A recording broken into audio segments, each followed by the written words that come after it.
Hi, I'm Becky Doyle, and I'm an author on the Debunking Addiction blog on healthyplace.com. Today I'm talking about when I hit bottom, because when I hit bottom, I still had a lot of the material things we use to define success or happiness. Still had my job, a car, an apartment to live in, friends, family. I had all the basic necessities and then some, but what I didn't have was hope. Every day, I just woke up and wished that I hadn't. Every time I drove my car, I fantasized about crashing it.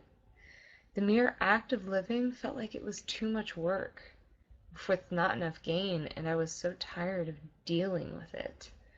It didn't even feel like living at that point. I was drinking every day. Even if I wasn't binging, I had at least something to drink with dinner every night. I often fell asleep in the living room while I was drinking. Sometimes I was on the couch, sometimes I was on the floor, and sometimes my wine was on the floor. But I was a mess. Every now and again, my older sister had encouraged me to see a therapist, but I never did. This was partially because I felt like it seemed like it would take too much work to just find someone to talk to, let alone start the process. But I also felt that I was terrified. I was terrified of what that experience would be like, and I was not very willing to find out. But little did I know that not only did I need to see a therapist, but it would take regular visits with 4 therapists of varying titles and specialties to help get me back on track.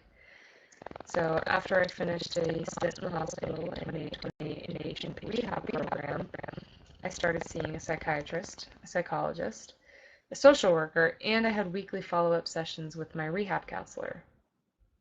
So I was busy. And for the first 3 months of my sobriety, I was still a mess. I continued to work with those 4 therapists, and the fuel that kept me going on a daily basis, the motivation I had to keep moving forward, was the promise they gave me that one day I would feel better. I met dozens of people who could relate to what I was feeling. They listened to me, they gave me advice, and they encouraged me, and they just told me, keep coming back, it'll get better. So I did. And for 90 days, I felt heavy. I felt as if I was weighed down by the guilt and shame of my past behaviors. And on my 90th day without a drink, it was lifted. I woke up from a nap and I felt hope for the first time in years.